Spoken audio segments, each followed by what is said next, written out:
guys, Dandelion Song here. I hope you're having a good day. Today's 9/15/2015. I feel like I should do like Captain's Log, Star Date. I love Star Trek. I don't know if you guys like Star Trek. I know it's kind of like so hokey now, but it brings back good memories for me. And there are actually lots of really interesting codes still in there, man.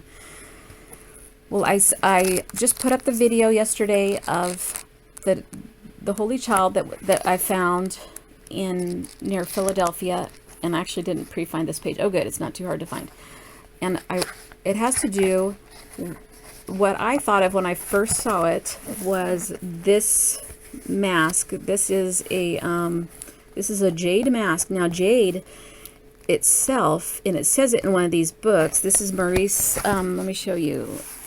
Maurice Cotterell, and he is an insider, and so he does only give you part of the story, but it seems like they kind of have a way of giving you part of the story. Like Maurice writes for the commoner and then also for other insiders. So there is a way to pull what he's talking about out. It takes some practice though. But you can get this book on half.com. This is my favorite place to buy books because you do pay for shipping, but you can get a book for like $1 or even less. Now this, when I first started learning about this, you could buy this book. I don't know if Christmas is going to happen or if we're going to have an economic collapse by then. I don't know if Santa's going to come this year.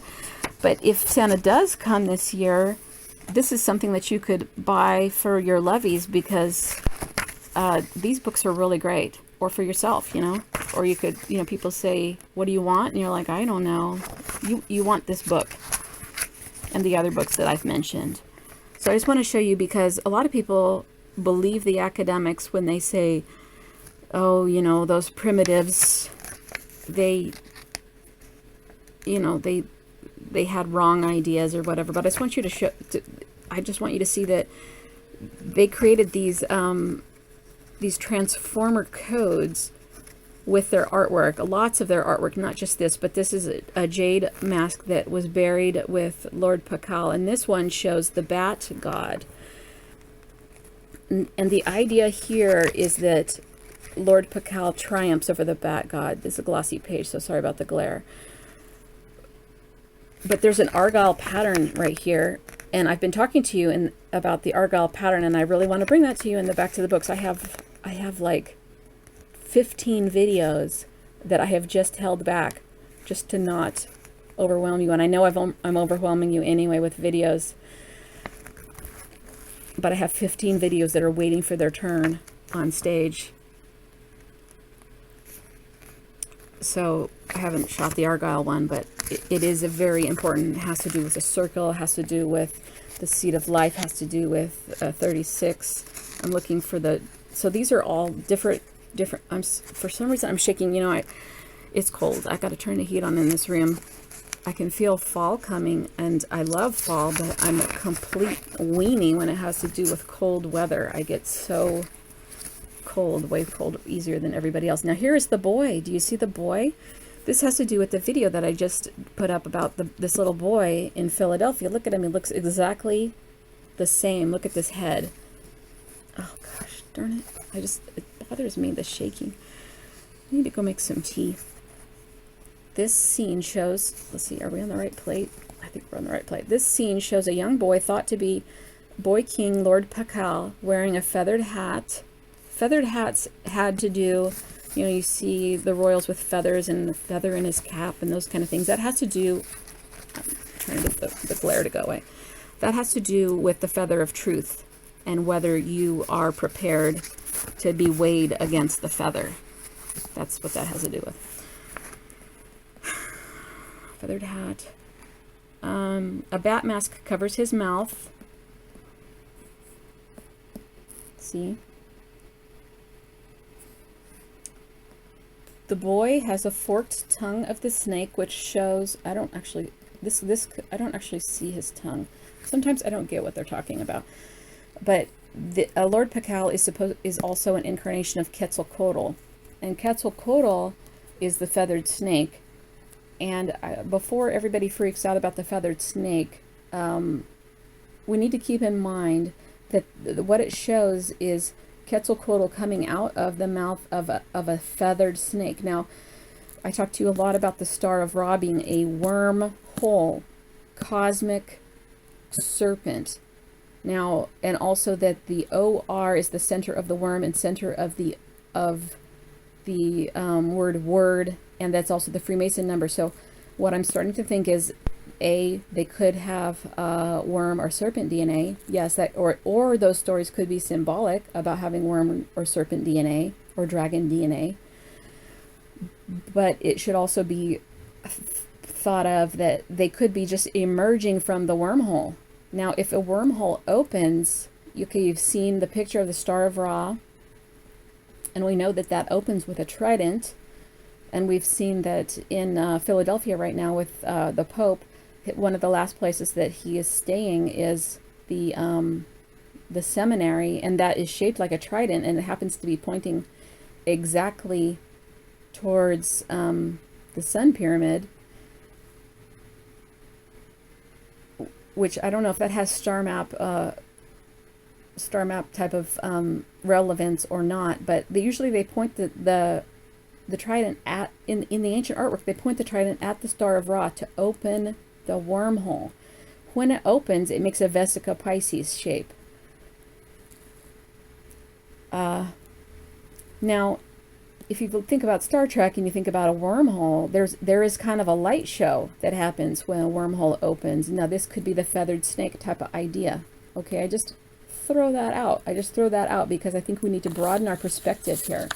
I think that a lot of people are taking things so literally, and that would be a literalist type of handicap. You know, we have like enemy patterning handicaps. We have all kinds of handicap type of brainwashing that has happened to us.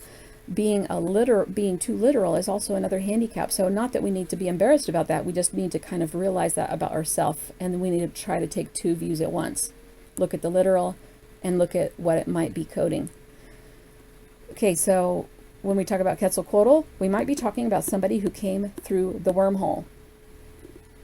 That's what I want to say. Now, you remember the nose on the little boy that I found by Philadelphia. His nose, this one looks like a skull. Looks like one of those tiny little skulls that you see on the weird part of the YouTube. Plus, we have a heart shape right here over his mouth. So he could be speaking with the voice of the Pleiadian. That could be what that means. Maurice doesn't write about that. That's just my little interjection there. Look at his tiny little nose, though. In the one that I found, has a tiny, tiny little nose and a big, big domed head. Okay, well, talks about a hat. You know, maybe he's talking about this hat. A little bit of a bowl cut here. I'm not sure if that's a hat or a bowl cut. But it says here, the hat carries the face of a Christ-like image which expresses this, which represents, I'm not going to try to say that. God of the East, fire and sacrifice. Okay, so the hat carries the face of a Christ-like image which represents this Mayan god. God of the East, fire and sacrifice. So he's so I just want to notice that the cross in Washington, D.C., the base of it is in the east and it points toward the west. Now it says the image carries a lotus flower on the forehead beneath which sits a praying figure Buddha. Okay, now we can figure out what we're talking about. So here's your praying figure Buddha. Now, are you amazed that all of this is encoded in the transformer codes of this jade mask? Are you amazed? Did I tell you that? I can't remember now if I told you that the jade itself in the element of the refraction of light has 923 encoded in that. Seems to go on and on, doesn't it? Okay, here, so the Buddha figure. Here is I'm guessing they're saying this is the Christ-like figure or the hat, and over the Buddha there is a lotus flower on the forehead. Not seeing it, not seeing it. But the Buddha looks pretty cool, doesn't he? Now, Maurice contends that Tutankhamun, in this book is called Tutankhamun Prophecies, and Tutankhamun, Lord Pacal, Quetzlcoatle are the same soul, reincarnating again and again in different places, and that he supports that by showing that all of these people have the same stories and images in their tomb artwork. I think that's a reasonable point of view, especially having to do with Venus. I didn't buy that story right away, and I'm not really buying it now, but with the Venus idea of the reincarnating Venus teacher, and also that the idea that someone like a Christ figure would not just come to the earth once. It just doesn't seem Christ-like to come to the earth once to only one person, only one set of people. It seems like that would cause mayhem and havoc and judgmental religious people who think they're better than everybody else. And that's not Christ-like. So this is my back to the books.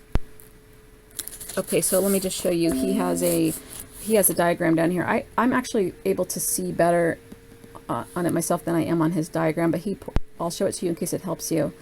Down here, there's a figure, and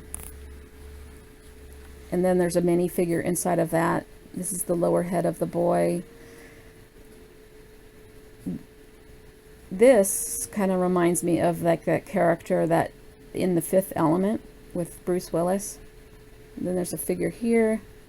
This is the Buddha figure, and his head looks like a pentacle right here. And then, do you see the eyeliner on this guy? Let's look at it up here. This is the same type of eyeliner that was on that little boy in Paris, especially on his one eye, and his two eyes look different. And I was starting to think that the right eye in Philadelphia might be put out, or it might be damaged or injured in some way. I guess this is a lotus flower. I think it looks more like a pearl.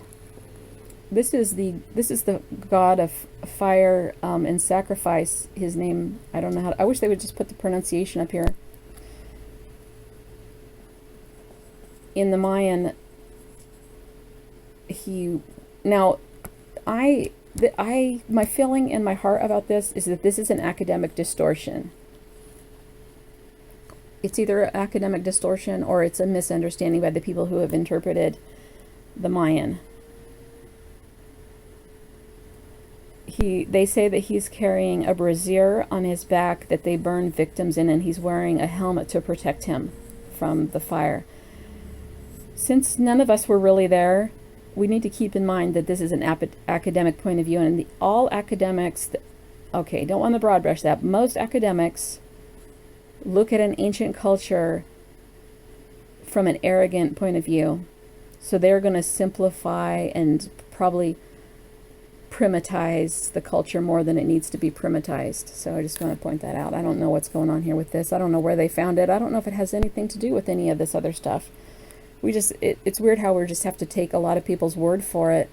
But we need to keep in mind that books like this are written by insiders, and insiders even have a habit of hiding the truth if they know it, or sometimes they don't know the truth. All right, that's my back to the books, and I hope you like this, and I hope you think that's interesting.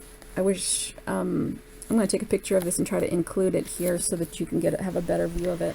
All right, well, here's some views of these pictures. You can kind of stop the video and look at it. I think they might be better quality than what the video will give you, so that's why I put these photos up. All right, talk to you guys later. Bye-bye.